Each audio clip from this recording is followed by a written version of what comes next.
Ladies and gentlemen, I think this is a scholarly affair, and the professor has 10 minutes after the appointed hour to get started. And I think it is now 10 minutes after the appointed hour, so we will start. And I really do appreciate all your attendance this morning.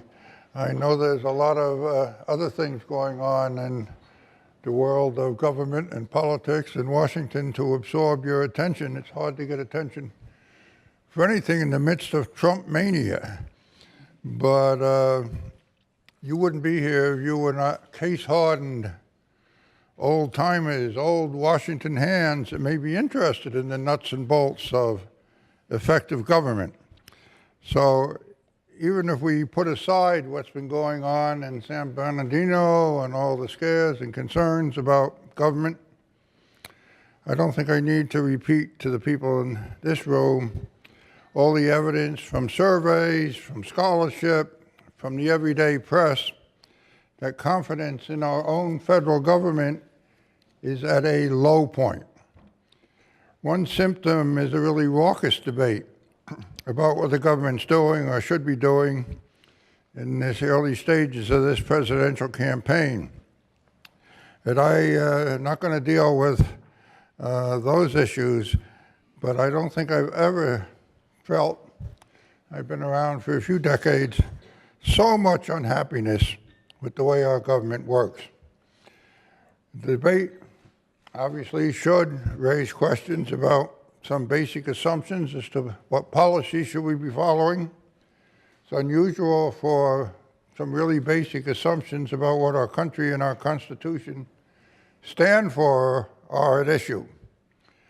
But we can tell ourselves that is what elections are all about. We should devote some attention to basic principles, directions we should be going. What's particularly troublesome to so many of us, concerned day in, day out, year in, year out, year month out, is with effective government, the lack of attention to the practical performance of government, the translation of policy into action. And it's that breakdown between policy and performance that underlies, I think, over the years, so much of the unhappiness beyond this city with what's going on. Paul Light's paper, and that's why we're here this morning to discuss his bit of research and examination of the state of government, has some careful analysis, characteristic of Paul Light. It's also got some strong language.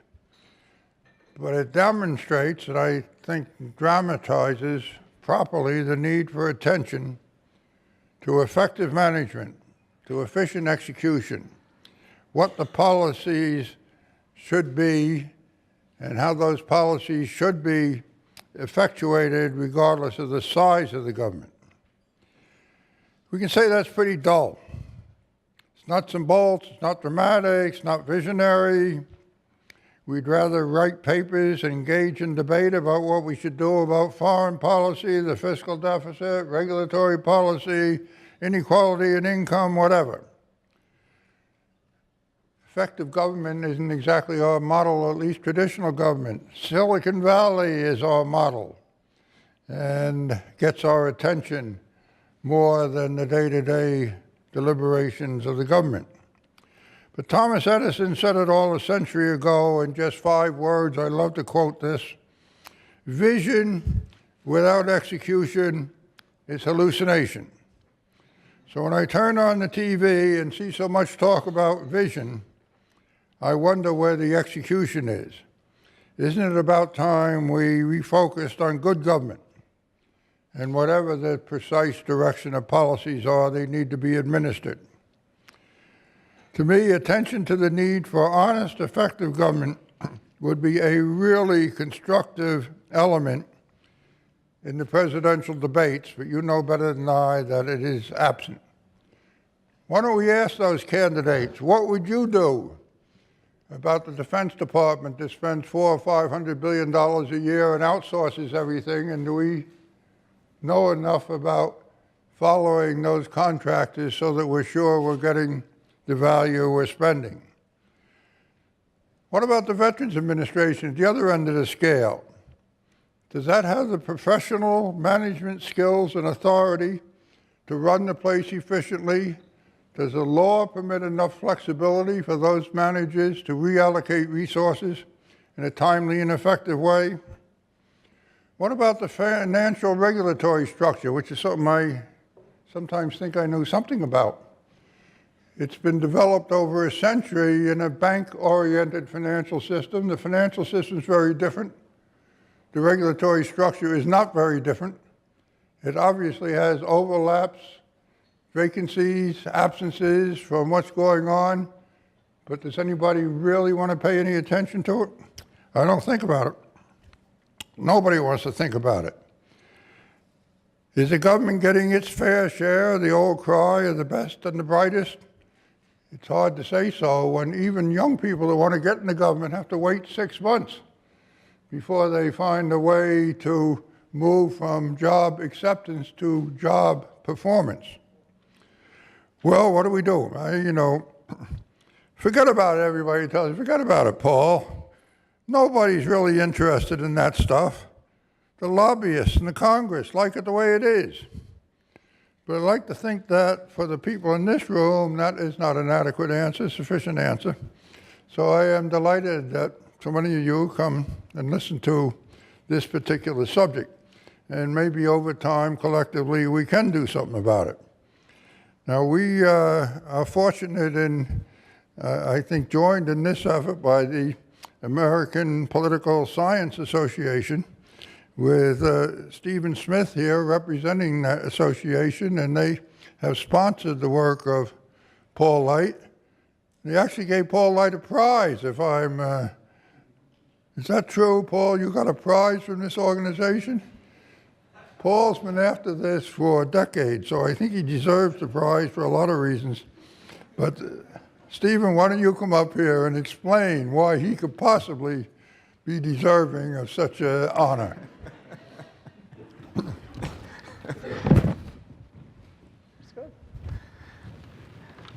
Thank you. Thank you very much.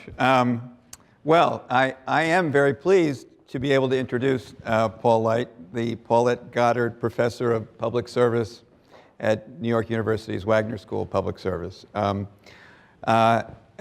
As the other Paul just mentioned, Paul is indeed the recipient of a very prestigious APSA award, the John Gaus Award, which is given annually by the American Political Science Association for lifetime achievement of exemplary scholarship in the joint tradition of political science and public administration.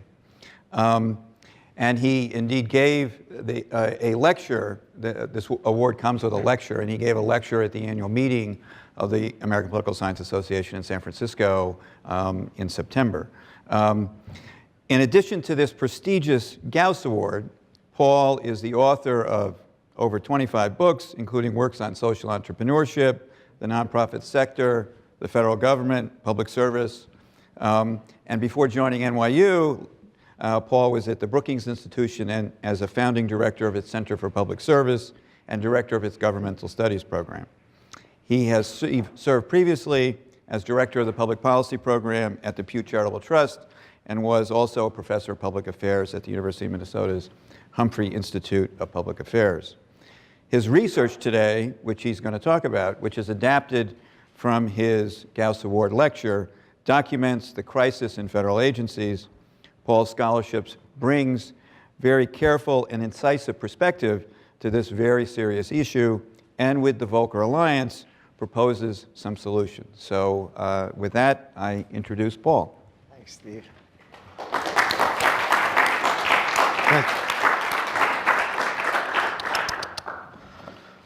Well, I see my dear friend Beryl Radin, who won this award long before me. And when I first got notification of it, I thought, well, is this the Altman Award?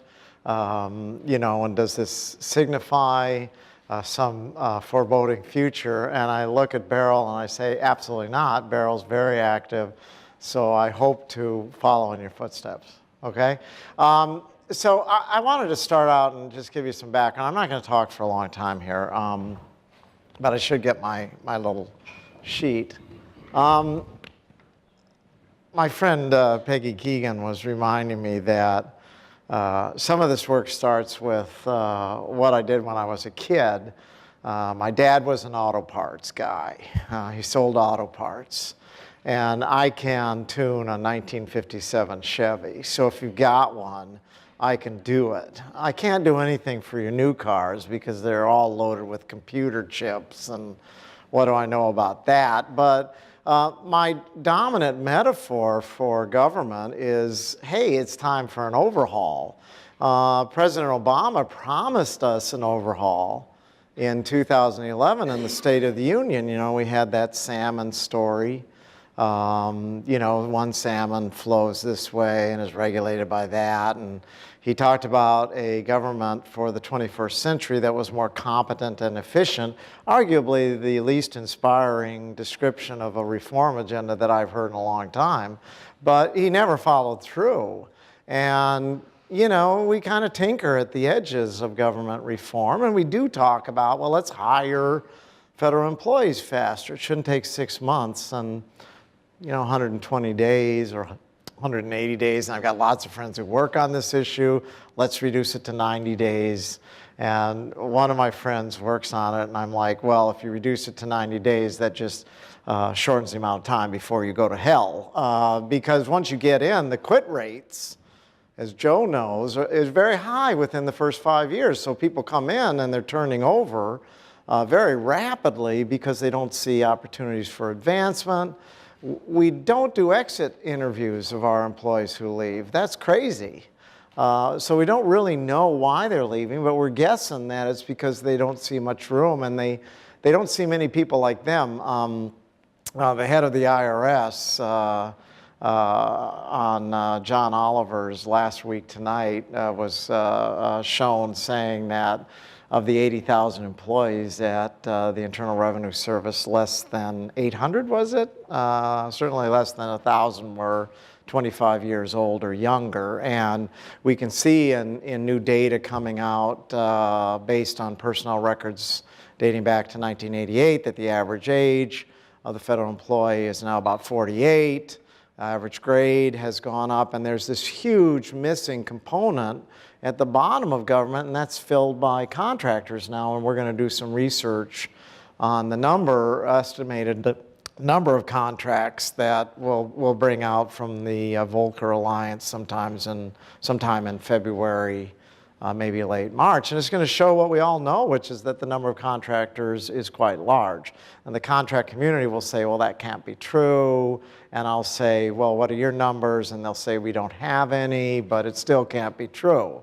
At any rate, my piece here is based on the same notion of vision plus action equals faithful execution. Now, I was actually fact-checked on this Edison quote, which I really like as well, and I was told that it really is vision without action is daydreaming.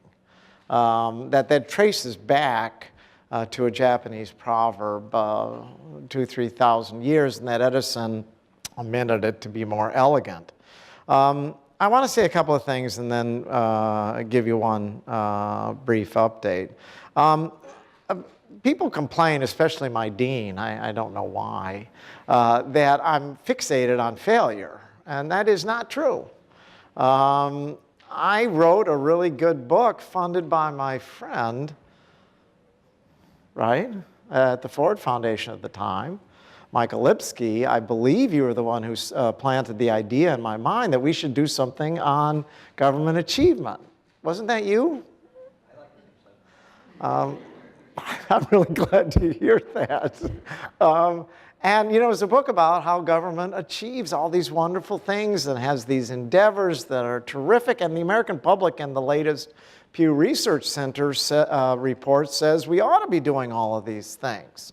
Then when you ask the American public, how are we doing on doing all of these things, it's not a particularly good result. And by the end of the survey, you're almost crying. It's a wonderful piece of work to look at, available at pewresearch.org. And at the end of the survey, Pew has this kind of odd question saying, well, how complex do you think today's problems are? And the American public says, well, for the most part, they're very complex. And then the second question is, who do you trust more to make the decision about what to do, elected officials or ordinary Americans like you? And it's about 55 to 60% that Americans really think they could do a better job solving these highly complex problems than their elected officials. And when we talk about trust in government, it's really an amalgam of distrust towards our politicians, the latest scandal, or whatever. What was interesting about this particular survey is it measured the amount of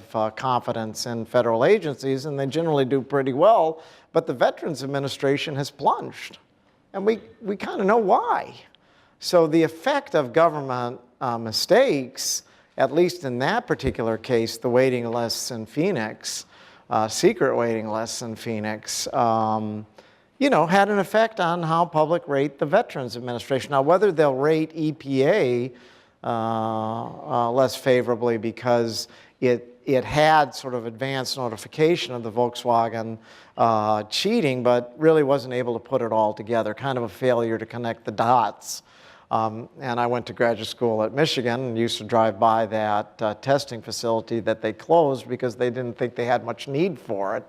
Volkswagen is sitting there saying they closed that testing facility, maybe we can do something now. I'm not making that cause and effect connection, but one could maybe hypothesize so. So I've looked at achievements, and I got interested a few years ago in what I thought was a cascade of breakdowns, that government was having more and more trouble preventing bad things from happening, which is a fundamental role of many agencies.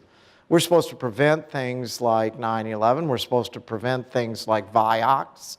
We're supposed to prevent things like ISIS. We're supposed to be in a preventive mode in many cases in our regulatory sphere. We're supposed to prepare for the flu vaccine, et cetera, et cetera. Bad meat, consumer products that are coming in from other countries that are painted with lead paint, those kinds of things. And then there are breakdowns that come from inside government just through misconduct. I mean, nobody made the Secret Service behave the way it did. I don't think that came from outside the agency. It's got a broken culture. It's had poor leadership. It's had a lack of accountability, security clearances that haven't been delivered on time, so forth and so on. So you get failures of prevention and failures that are originated in government through just bad behavior and misconduct. And so I kind of inventory this group, and I make the case that there's this cascade, that it's accelerated. And I'm using Pew Research Center data on the number of events that were in the news, and then I code the events and say, well, was this a positive or a negative? Was it a breakdown or not? We have had some successes that reached the news, the Mars landings. We also had the Mars landings that didn't land back in the 1990s, but compared to the 1990s and mid-1986 forward, the number of breakdowns that made the news has accelerated, and you could argue, well, that's the news. If it bleeds, it leads. So they're paying a lot more attention to the breakdowns, but the number has steadily increased. And, I keep following this, and as of today, the federal government has produced more breakdowns in a two-term presidency than ever before. Now, unfortunately, when I say ever before, that sounds like, oh my goodness. We've only had two-term presidencies against which to compare.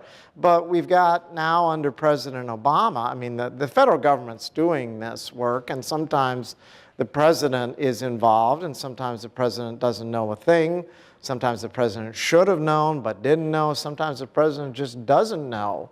President Obama says to CENTCOM, don't sugarcoat the intelligence, but CENTCOM sugarcoats the intelligence, or so this new investigation by the House Intelligence Committee, which is pretty effective investigatory body, you know, they're going to go after this, and so is the CIA Inspector General. Joe, is it CIA, I think, on whether CENTCOM took all of this intelligence being generated by their analysts and respun it to convince the president that the war was going better than it really was. So you see that kind of thing happening. So as of today, without making the final call, President Obama looks like he now presides over a federal government that has broken down more than it did under George W. Bush, which is saying something. Government broke down quite frequently under President Bush, sometimes by intent, sometimes by accident. And it's happened a little more frequently under President Obama. It's the federal government producing, in many cases, the breakdown, failure to prevent, and sometimes within. I mean, President Obama did not want the shooter to ping at the White House, you know, and we found that out by accident, and he didn't want that to happen. The question is whether the president plays a role in making clear that management matters and that people are going to be held accountable for poor management, and that if you have a secret waiting list at VA, you're going to be held accountable, and you're not going to send a political appointee from the White House to go over and clean things up, which, you know, doesn't look so good. What you need is an auto parts dealer who knows that the transmission really does matter and that it's time for an overhaul. So what do we do about it? We can talk about the breakdowns if you wish, which ones there have been. Some of them through misconduct, some of them through bad systems, some of them through just gross negligence, some of them through the lack of training, intelligence, information systems, and so forth. You know, did the Boston Marathon bombers, you know, did we know about who the older brother was? Yes. Did we communicate with the Boston police? Not so much. We lost track of them. How does that contribute to the breakdown? Could we have prevented the breakdown if we had communicated with the Boston police? They were pretty ready. They were watching, but perhaps we could have done something. Who knows? So what do you do about it? I would like, and I had recommended, that we have a presidential debate solely oriented to how you would operate the federal government, and ask the candidates what they would do about the VA. What would they do about the Secret Service? What would they do to make government employment cool again? We had that promise from President Obama. It didn't happen. Maybe we just tried to make it cooler and it didn't happen. Maybe we didn't try very hard, but it would be interesting to put the candidates on the spot and say, what would you do about this? And not let them get away with the standard, well, we need to make government more businesslike, or we need to get federal employees to stop watching porn. That was Carly Fiorina's argument, that we need to downsize. She actually had a pretty good statement about what to do about government. She ended up by saying, we need to discipline federal employees, all of whom basically spend their days watching porn. Okay, and then you have Jeb Bush saying we ought to have a 3-for-1 attrition-based downsizing. I haven't heard anything from Donald Trump about how he would reform government. I don't know. Has he said anything? He'd be great. We would certainly build more apartment buildings. That's no doubt. So we ought to put him on the spot. We really should put him on the spot and say, what are you going to do about this? And I believe what we should do is get ready for the overhaul. Really work these systems together. Some people will say, well, we need more performance measurement. Other people say we need a faster hiring process. Other people say we need a better appointment system. Other people say we need better information technology. You know, President Obama made that remark recently about, you know, how we failed in one of these breakdowns. Bad information technology, bought the wrong stuff. Well, if you're just picking at the process one piece at a time, that's not going to be enough. Well, close. You know, my dad would say, well, if everything's wrong in that engine, you better take the engine out of the car and fix it. You don't just tinker with a little bit of sand in the transmission. And for the past 20 to 30 years, we've tinkered with putting sand in the gears. And it's about time that we take that engine out of the car and grind it down, take it apart, and put something better in. And that, to me, is a comprehensive reform. It's not temporizing, and it's not tinkering. And those of you who share my concern and Mr. Volcker's concern about the state of government might agree with me that it's time to stop tinkering and pushing little bills through Congress to modernize this or fix that without thinking more holistically about what we need by way of a government that's faster and leaner, that allows room for young people to enter and advance. I've got some ideas about how to reduce the thickening of government, which I'm currently working on. I swear my hypothesis on this particular project is that there was no room. There was no room for more title creep at the top of government. I swear that I thought there was no room. And by golly, our senior officers in government have figured out how to come up with new titles that boggle the mind.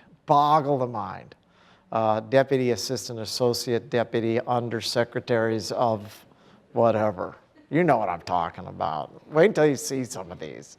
They're crazy, and I'll tell you who they are, and then you can call them and you can say, do you know what your title? I mean, you can't even fit on a business card. They've got more of a fold out. So I think we'll end it right now. I mean, it is time for us to pin down the presidential candidates and see what they have to say about this and not let them get away with government should be more businesslike. Okay, what do you mean by that? They don't know much about government except they don't like it or they don't want to talk about it. And we ought to pin them down. We just ought to pin them down and say, do you think we need major reform and what would it look like? That's pretty much all I have to say. Is that enough, you think? Maybe too much, you know. Maybe too much? Okay, I'm going to sit down now. Sit down. We're supposed to have a conversation. There we go. There we go. For a while. I don't know whether the conversation. Oh, not you. It's the conversation among ourselves, or do we invite the audience participation immediately? Yeah, let's have some questions. Yeah. That sounds a question. I must say, I appreciate your faith in pinning down these presidential candidates. The idea of pinning them down to any concrete reform effort in the midst of a public debate upon which the inquisitors will not ask the right questions anyway are pretty slim. I think we have to have a little more continuing process than a presidential debate. But having said that, I'll tell you a story about presidents, and then you can ask questions. I headed a commission, a big commission on the public service, 20 years ago now? And Paul Light ended up writing most of the report, or editing it anyway. And it was a good report. It was one of these big commissions. We had, 20 or 30 people on it. We had ex-vice presidents, we had ex-senators, ex-congressmen, congressional leaders, prominent public observers, and it was a good report about reorganizing basically the personnel system in the civil service. And one of the recommendations was to create, we knew the lasting interest in this kind of thing is limited, but create a small commission to continue to oversee the civil service and civil service reform. I don't remember exactly what the name of it was. And we finally, I remember President Bush, he said, I'll establish that. I said, no, let's get it congressionally done so it's permanent. And lo and behold, the Congress did provide such a commission, and he appointed some people. It was headed by Governor Scranton of Pennsylvania. And then we had an election campaign talking about people on the spot. And one of the candidates, I well remember, sitting there in, I think, Italy, listening to television, said, when I'm president, or maybe it was in his State of the Union message, I'm going to get rid of unnecessary waste in federal government. I'm going to get rid of commissions that don't amount to anything and agencies don't amount to anything. I have 3 of them in mind. The first is the National War Monuments Commission that have been around for 100 years, and we don't need any more war monuments. The second is the Civil Service Commission. Why do we need a Civil Service Commission? There went some months of work on establishing. Congress had just established things. It didn't cost anything.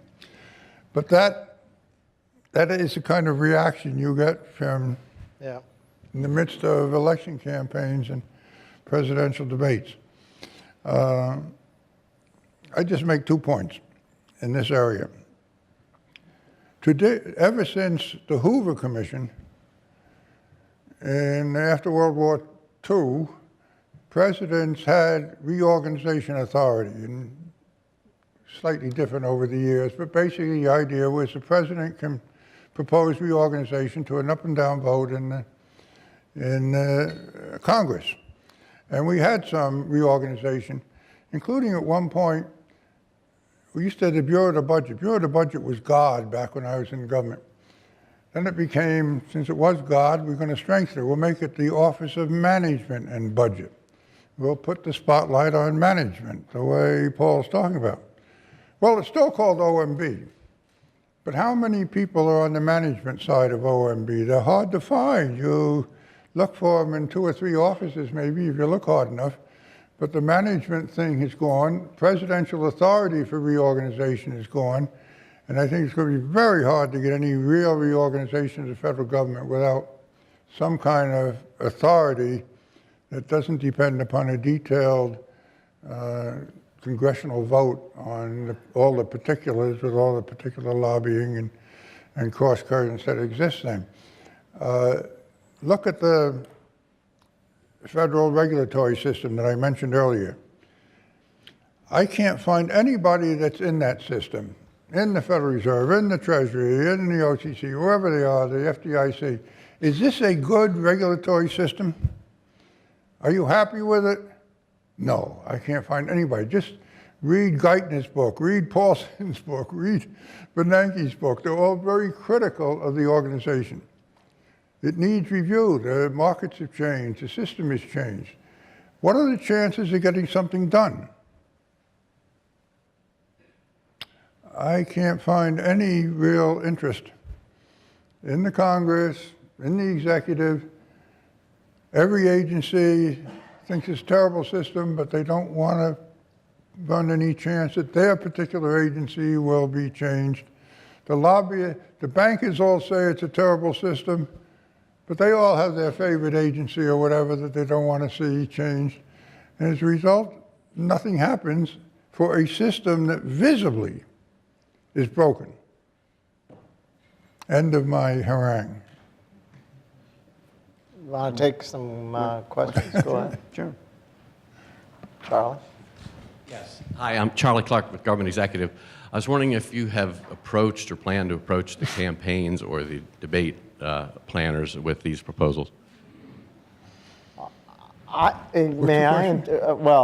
Charlie Cook is asking whether you have any plans to approach the campaigns to get them on the record or at least try to pin them down. Don't you think it's a good idea just for you to write?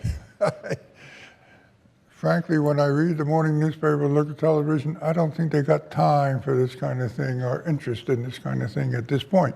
Maybe the opportunity will arise, but I don't think it's right now. They'll make, yes, we're all in favor of change. We want to, yes, I'm going to be a great manager. Part of the problem is you can't even get people appointed to these jobs now without the security clearances and all the other difficulties of getting somebody competent to come and do the job. It's a pretty fundamental problem, which obviously I'm a bit frustrated. Maybe we could get Ted Cruz, though, to give us his 5th agency that he'd like to eliminate.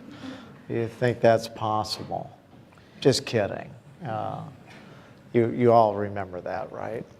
Yeah. Okay. Yes. Hi, I'm Jeff Mervis with Science Magazine. I have a question for Paul Light about the breakdowns. As I understand them, you had said they would define as sort of a failure to deliver on the public policy. Right.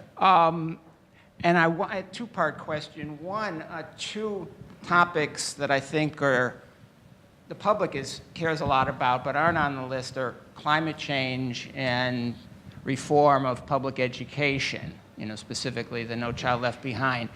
And I wonder where those fit on your spectrum, since those seem to be areas, take the public education, where everybody agrees it isn't working. It isn't working. On the other hand, yesterday, President Obama signed a new reauthorization. That's an example of a success in countering a breakdown. So I wondered if you could talk about that. And the second part is you have the Ebola response on the list. Yes, I do. And I think most public health officials, scientists would say the U.S.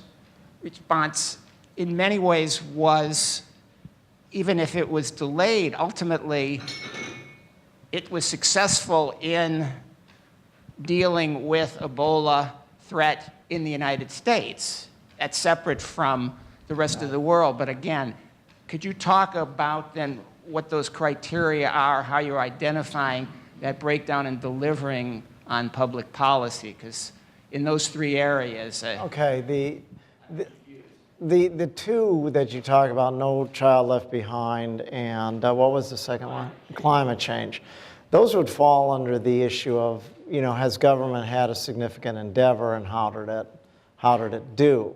So that would be picked up on the achievement side, and I think on improving public education, our ratings would be mixed at best. Wouldn't you think that we had this big endeavor, this big push, No Child Left Behind, didn't turn out very well, and now we're reversing course. Catastrophic health insurance back in 1988, 89 would be an example. So you'd pick that up on the endeavors and achievement side. On Ebola, it was a story in the news, and the United States made a significant commitment to helping abroad, not just here. So I read it, I look at it, and I say, did the federal government honor the promises it made? And my answer is no, it did not. And why not? Policy does show up in every breakdown.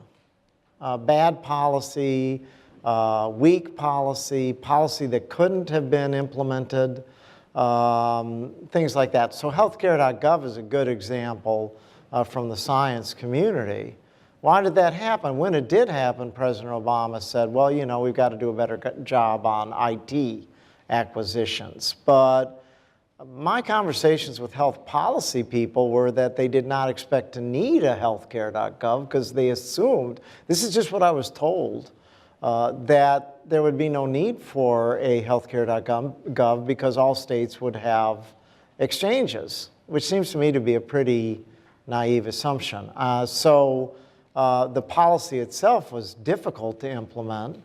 From the management side, we didn't have the technology, we didn't have the contracting systems. We had a very difficult policy to implement. So you see how that works. I'd catch the first under the achievement side, the two that you mentioned, and I catch Ebola and ACA on the breakdown side. So that's the question you and I have to struggle with.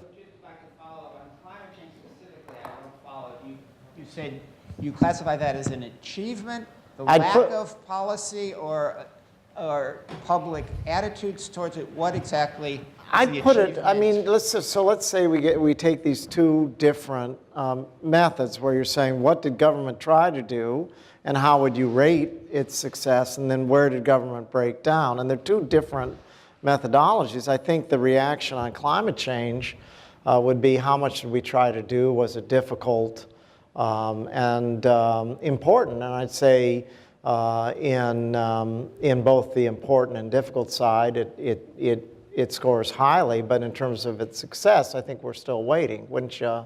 I'm not asking you whether you would agree, but we'd catch one as an endeavor, and we'd catch the other as a breakdown. I don't know whether, you and I should talk a little bit further about it to lay it out, Paul, as you were summarizing your argument, I noticed that you never once mentioned either Congress nor the fact that we have a federal system. Right. And I was sitting thinking, I must be in London right now. Because you're really, your perspective is very much that of a parliamentary system where things are, there's a clarity about who is the government, which there certainly isn't here. I have friends in Australia that every time the US budget is submitted by the president, they email me and say, tell me again what that means. Because they're used to budgets that the prime minister submits that are real. So I just, much of what your analysis includes doesn't really deal with our shared power system and the fact that we have a system that really does not want to have centralized government. And you're really looking at it from a very much of a top-down approach. Now, I mean, God knows in the last 6 years that the Congress certainly has contributed to many of the problems that you're describing. I think we have, in our analysis, we have to include those issues and not pretend that we have a parliamentary system. Well, I do touch on this as the one of the defining environmental contributors. The polarization, deliberate efforts to dismantle government, repeal laws through the back door, those kinds of things. So It's not the back door, it's the front door. front door too. We have a building that has more than one door. I get it. I think that I do hit on it, but you're right. You're right to point it out for sure. Just to be sure, the Volcker Alliance pays as much attention to state and local as it does to federal. This happens to be federal when we're here today and on this piece of paper, but state and local governments have big problems of their own, as you are well aware. And the difference there is the federal system has some advantages. Some states are doing pretty well and can be an example of doing things right.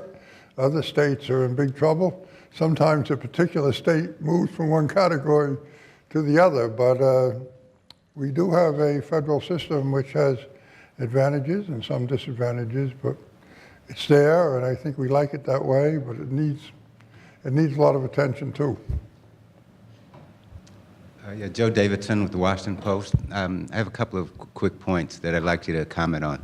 Here I am. The one, it seems like part of the issue might be that we, and that means the public, certainly news media, pay much more attention to politics than to government, which is the end game. Two, I'm wondering if Paul Leitch, you could talk about the political appointees, which I know you've written about before, because you talked about the number of people with these unending titles. And if there's any political incentive to reduce the number of political appointees. And lastly, I was wondering if, Mr. Volcker, you could talk about civil service reform, if you see there is a need for it and what it should include. Why don't you go first? Civil service reform. What do you think should be done? The civil service? Yeah. Go back and read our report from 20 years ago. That hasn't been implemented. Oh, okay. All right. My own instinct is it's been too centralized. And if every agency, force of circumstances has changed this a bit, but unless particular agencies have enough flexibility in pay and requirements for the job, it's very hard to get quick recruiting, effective administration when the kind of central bureaucracy hangs over all of it. Now that's easy for me to say, it's hard to do, but I do think events have forced the government in that direction to some extent, but whether we're doing it most effectively is a big question in my mind. And it really, I hear this story over and over again about how hard, part of it's a security matter, how hard it is for those limited number of people that are really eager to get in government and are competent to have acceptable qualifications, or more than acceptable qualifications, to get through the bureaucracy to get appointed and get the job. Now that is something, I don't know what holds it up, but that is something that needs some examination and re-examination and some change in my mind. I think, on the political appointments, the thickening, I'm really shocked at how creative the system is at providing more layers of leaders and more leaders per layer. I'm really shocked. We use the federal phone books. Lord knows the person who does this needs a fair amount of counseling after having done it. And I'm just shocked by how this continues to thicken. If I were to do one thing to fix it, I'd take the positions that are being vacated and freeze them and see whether we really need them. And if we don't need them, push those resources down towards the bottom of government. Political appointees? Well, they're not always political appointees. There are a lot of careerists who are assistant deputy secretaries or assistant deputy assistant secretaries. Well, actually, the number is quite surprising, and the variations in the title. So if you took those positions at the GS 14, 15 level, and basically when they're exited say, okay, we're going to take a good look and see whether we need this or whether this was the function of a pay freeze or a sequester or whatever, a furlough, that we gave people a higher ranking job and pushed the resources down at the bottom. Maybe we could do something, but that's a one-off solution. What was your first question, Joe? I was wondering if part of the issue, part of the problem is that there's so much more attention paid to politics than to government. Well, I think that you can make the case that part of the problem here that we deal with is the dismantling of government as a strategy for repealing laws. I mean, if you don't give the IRS enough people to enforce the mandate, guess what's going to happen? So if you're a policymaker and you're trying to figure out how to weaken the exchanges, maybe you slip something into the budget bill to narrow the rescue corridor for nonprofits that have exchanges. Now that, people don't even notice that. It's put in there quietly. We heard about it yesterday. Senator Rubio was able to do it. So you get kind of deliberate breakdowns that are placed there. And I think the Bush administration did quite a bit of that. Grover Norquist was a genius at it. And so you can take apart government and weaken it so that it can't faithfully execute the laws that that you simply find impossible to repeal. I had this idea, and I've never asked former Comptroller General Bowser about it, but I have asked one of your successors about it, that GAO be asked to provide an implementation assessment for policies being considered for passage. This would go at the back of a legislative report along with CBO's cost estimates. I'm told that this would be rather controversial. And given how many cuts your former agency has taken, it's not a sustainable position. But when you take a bill to the floor, could you just think for a minute as to whether it can be implemented? And what you would need by way of investments to implement it properly and get an appropriation to that effect. Policy is often the cause of failed implementation. It's just too complex, and we chuck it over the fence at the bureaucracy and say, do it, but they don't have the capacity to do it. I'm not going to put you on the spot on this proposal. I don't think it's sustainable in terms of the controversy involved. Can you imagine going to Congress and saying this bill has 0 chance or a 10% chance or it would cost you this much to implement? But sometimes you take a bill to the floor in the Congress and it's like nobody talks about whether it's implementable, whether it can be done. I don't know what you think about it, sir, but I don't want to put you on the spot, Posner would say something. That's no doubt, yes. I'll bite, but not on that. I'm not going to. When you were at Pew, oh, thank you. When you were at Pew, you funded an effort to assess the relative performance of federal agencies and states, right? Governing Magazine did a 5-year series on this. GovExec did a couple of years. It fell apart. I mean, I would argue that was a very commendable effort. It wasn't just somebody picking numbers out of the sky. It was a serious effort to deploy researchers who looked into these agencies and made, I think, reasonably intelligent assessments, much like OMB did. I see Justine Rodriguez here, formerly at OMB. Does that have some potential merit to kind of provide a more systematic set of incentives for top leaders, you know, using the power of shame to kind of, right now they have the best places to work. Every agency is scrambling to get on that list and not get to the bottom of the list. If we did something that was more comprehensive, more addressed to these challenges you're bringing up, does that have promise still? Well, the Volcker Alliance has taken it on in part, looking at the financial condition of the states. So that piece of it is being rated. It was just last year that Pew stopped funding the governing magazine rating system, which I thought was terrific. Bill Glaspel at the Volcker Alliance is working on some of that. It never worked at the federal level. We didn't have the right design for it.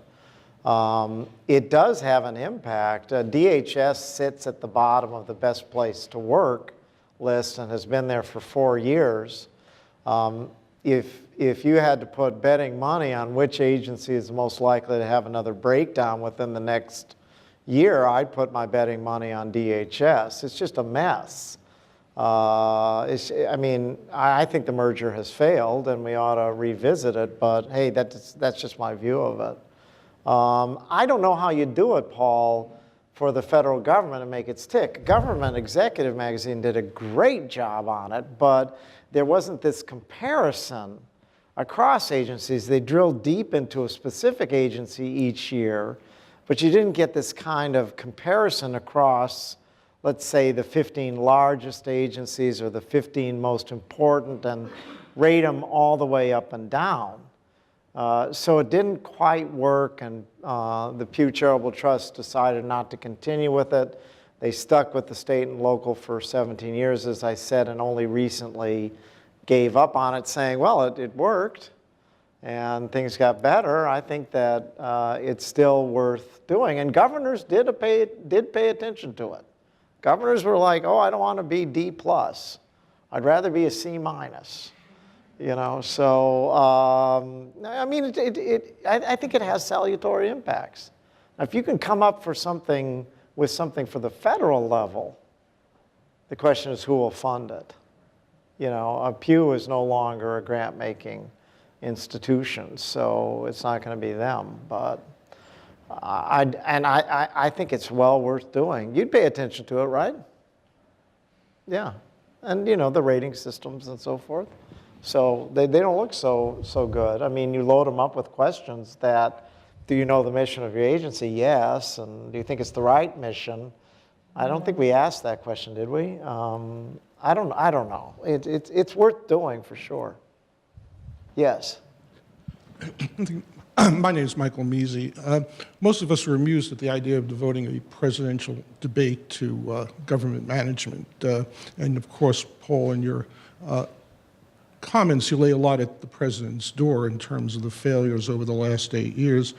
I wonder to what extent some of this is connected with the evolution of the presidency into sort of an entry-level position. That is, our leading candidates, beginning with, as far back as, well, quite a way back, are people who have no experience in Washington, or very little experience, couldn't find a federal bureaucracy if they had a metro map. They really have no sense of how the government works. The leading Republican candidates that we look at, with the exception perhaps of Lindsey Graham, who is at the, who's minus wanted. The polls these days have no sense of how the government actually operates. You know, to the extent that we elect our presidents in this way and tend to value political outsiders, people with no Washington experience, often people with no executive experience, isn't this the inevitable result of that sort of presidential selection process? I think you should answer that. It has no answer, I think. We're talking about administrative problems in the context of a very complicated political system. And politics triumph very frequently. And how we deal with that problem in a consistent way, I think, has eluded us. All we can do is try to stir up a little interest in the problem and hope that that has some residue of more attention. But we're not going to solve this problem in this particular election cycle for sure. And it will go on. Part of my concern is how can we build a different kind of infrastructure in the educational system. Yeah. You know, we've got 1 million schools of public administration without much prestige or support or interest, and in fact losing interest over the years. I think maybe it's coming back. But what can we do? Everybody wants to talk about policy endlessly. They like to write essays. They like to write op-ed pieces. There's not much interest in how the government really works and how to get things done. And there are enormous needs for research and attention. And there are a few centers in the country that do this and try hard, but very few.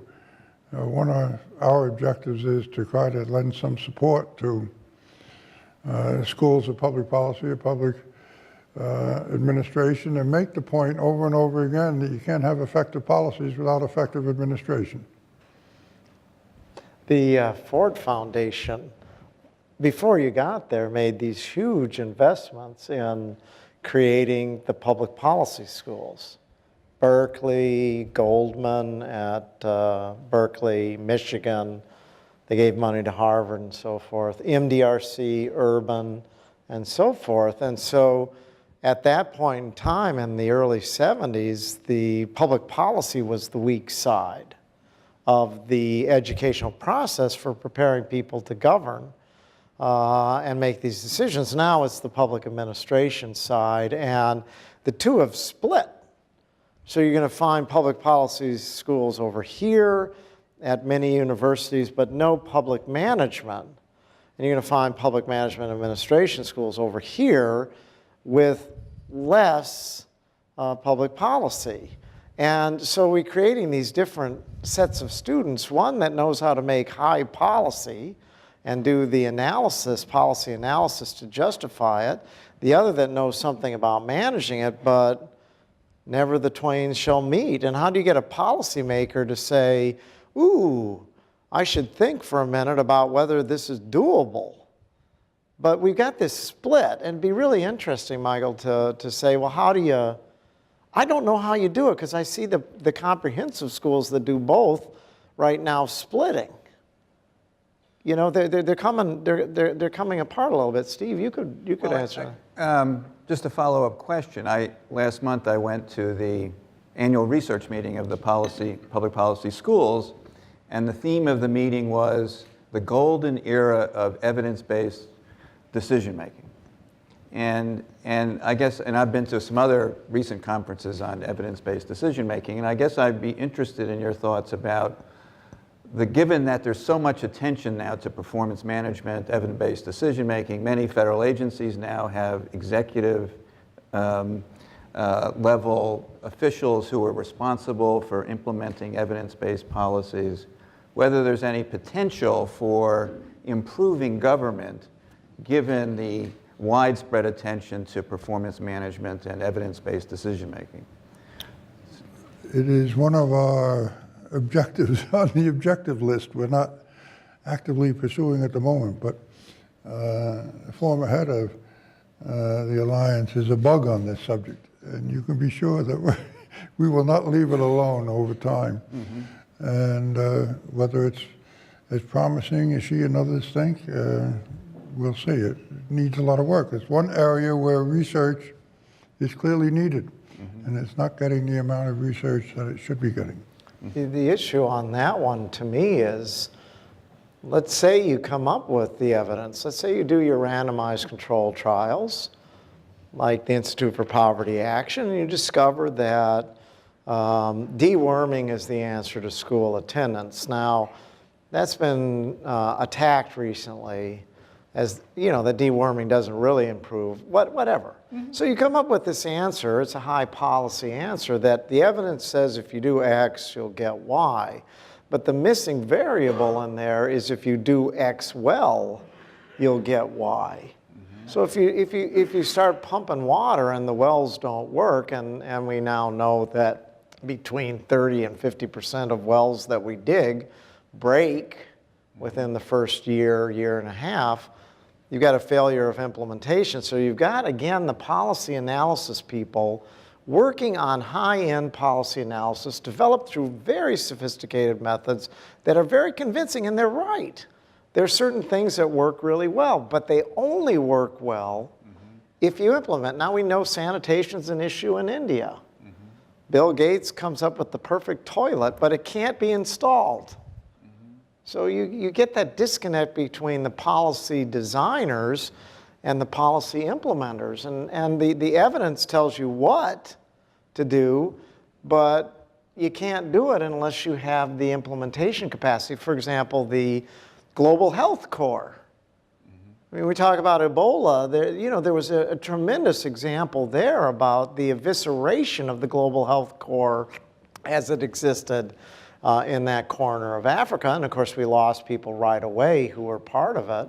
How do we rebuild that so that we can deliver what we've got? So I think it's this continued disconnection between the great idea and the implemented idea. You know what I mean? Jordan. Jordan Tatma at American University.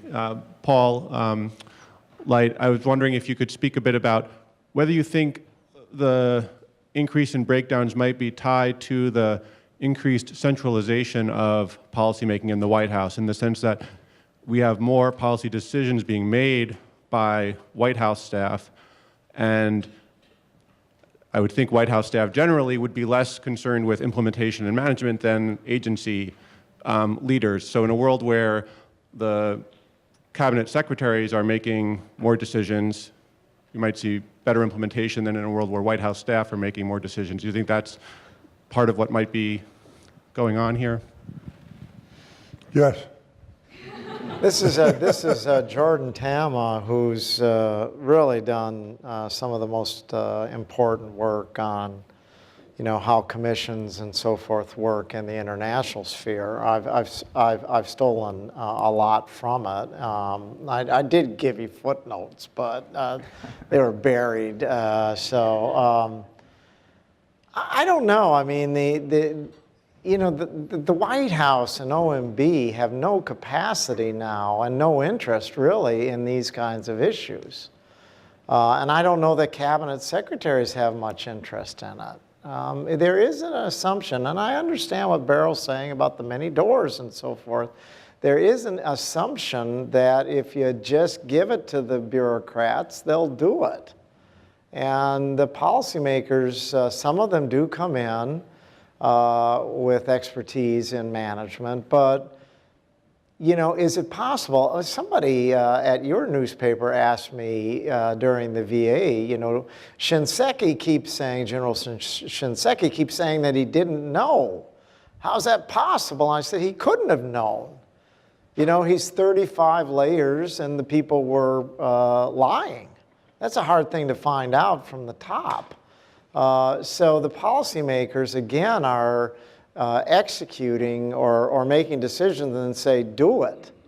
And they don't follow through. And again, at your paper, Steve Barr wrote the defining piece many years ago on why the IRS taxpayer scandal occurred. And it involved the pushing down of a performance metric all the way to the bottom. And if you tell people that your bonus depends on catching more people foreclosing and capturing property, and that's how you're going to get your bonus, guess what? That's what they do. So I don't know. I look at the presidential candidates, and I don't know whether any of them will be any better at running government than sort of the ordinary American who might come in. I prefer an automobile repair person myself in that job.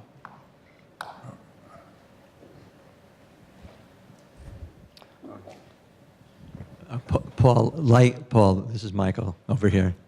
Hey, Michael. Like the American people, the Volcker Alliance has a large and ambitious agenda, and undoubtedly not enough resources to pursue it entirely. And I think the report has tremendous implications for getting us to focus on different things. But going back to Congress, just for one example, I would suspect that people who write the laws, not the people who staff the committees, would not agree that they're not thinking about how certain things would be implemented. But it might be interesting if some nonpartisan group assessed new laws with respect to the potential for their implementation. We sometimes, we get reports that the Food Safety and Modernization Act, for example, can't be implemented, and no one expects it to be implemented because the resources necessary to administer it are not available. And we have examples of new policy where we know that the staffing of those agencies are not up to what would be required, considering that the staffing is going down while responsibilities are piling up, as you've said in many different ways over the years. So, some kind of attention to this mismatch on a real-time basis, I think, might be one way of drawing kind of vivid attention to whether or not the new laws that we're passing actually are bound for failure. This is what made you a terrific grant maker. And you seduced me into doing things like this that were very difficult. To have a real-time credentialer, not GAO. I mean, although Lord knows it's got more knowledge in there about what works and doesn't work, to have a real-time reaction as something's going to the floor to write that implementation assessment, that's really a good idea, Michael. Now we got to figure out who would fund it.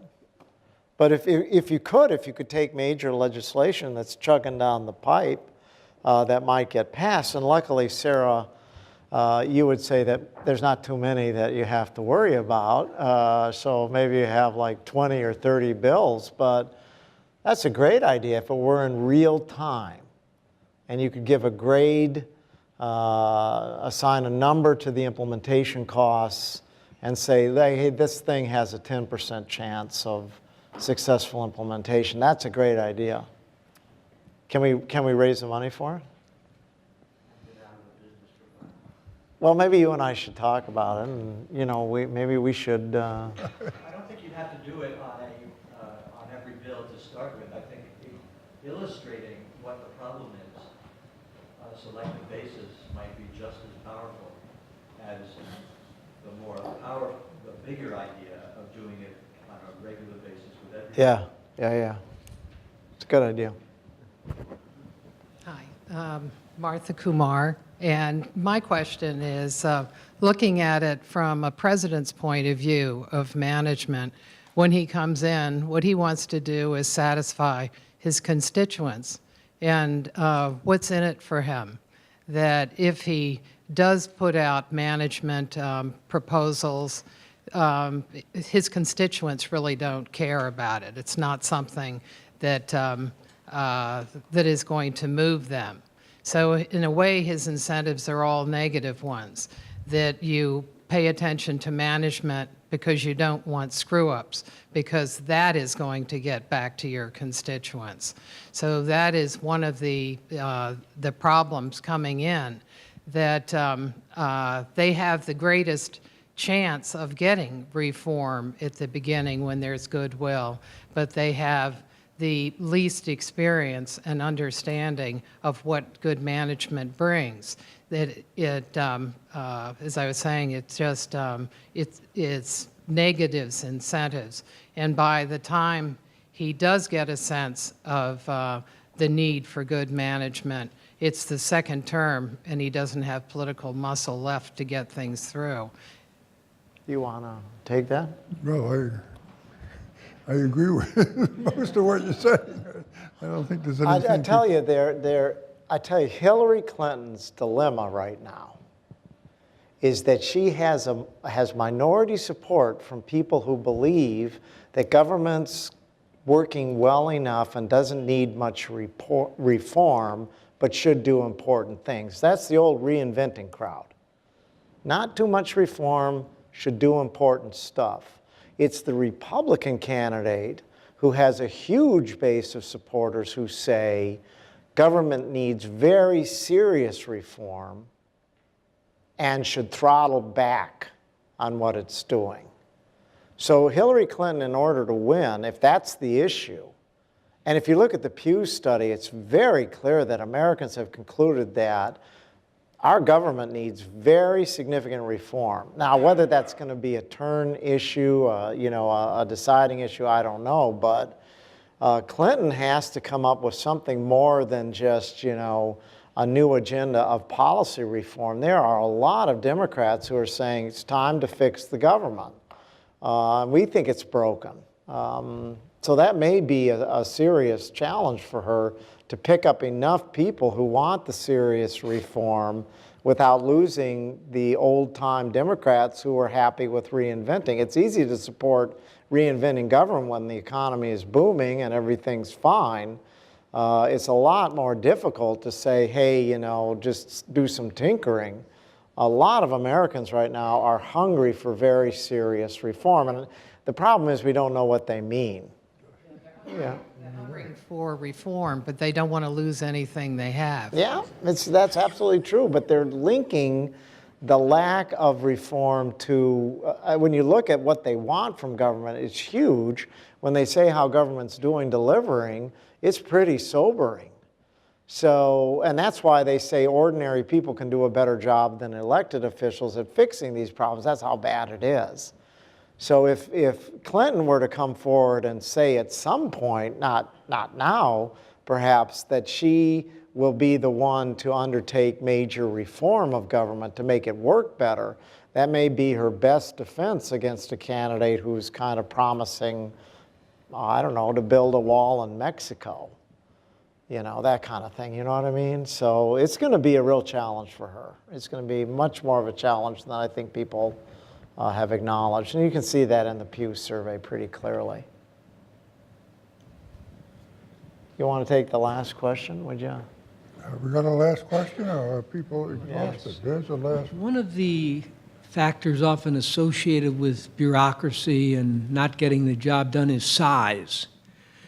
And I'm wondering if maybe a way to look at making improvements in government, if you would agree that one important variable would be size. I think of the Department of Defense as comprising about half of the federal government in terms of dollars. I'm thinking in terms of the Veterans Administration, that I think is the second largest department, and its problems. I'm thinking of Department of Homeland Security, which is maybe third in size, and its problems. I wondered if you have any thoughts on the size factor in, starting improvement efforts. Well, size is a relevant issue. I don't think there's any question about it. And if you're going to get into this problem, you're going to have some notion of size. But they're intertwined, but they're also independent. I mean, some people want big government and a lot of services, and other people don't. That has implications for administration. And the more you do, the harder it is to do it. I have no doubt about that. We've got a complicated political system. We're not going to cure it overnight, despite Paul-like analysis. creed occur? We're gonna have a report out sometime in January or February on the true size of government. When you put the contractors in here, you're talking about a government of more than 10 million? And that's a fairly large number. And Secretary Clinton, I think, was on point when she said in 2008 that we should cut 500,000 contractors, but that's a drop in the bucket. But how are you going to deliver on what we've promised if you've got a 2 million headcount FTE cap on federal employees? You got to hire contractors. And that's where our students are going right now. They're not going into the federal government, they're going into the contracting community. My favorite question, and people complaining about government and government employees and bureaucrats and all the rest, is how many more government employees, federal civilian employees we have today than we had 50 years ago, 75 years ago? And they all think it's some huge number. The fact is, it's the same number of government employees today that we had 50 years ago, but a lot more contracting. And do we know how to deal with that contracting effectively and efficiently? I got my doubts about it. How many government employees, but it's John DiIulio that had this article, very convincing. You want to save money? Hire more bureaucrats. Fire some of the contractors, which is among very other problems and questions that demonstrates how difficult this whole subject is. But people sitting in this room worry about it. So we appreciate your assistance in worrying about it, because we're worried about it. So thank you very much for being here. Yeah.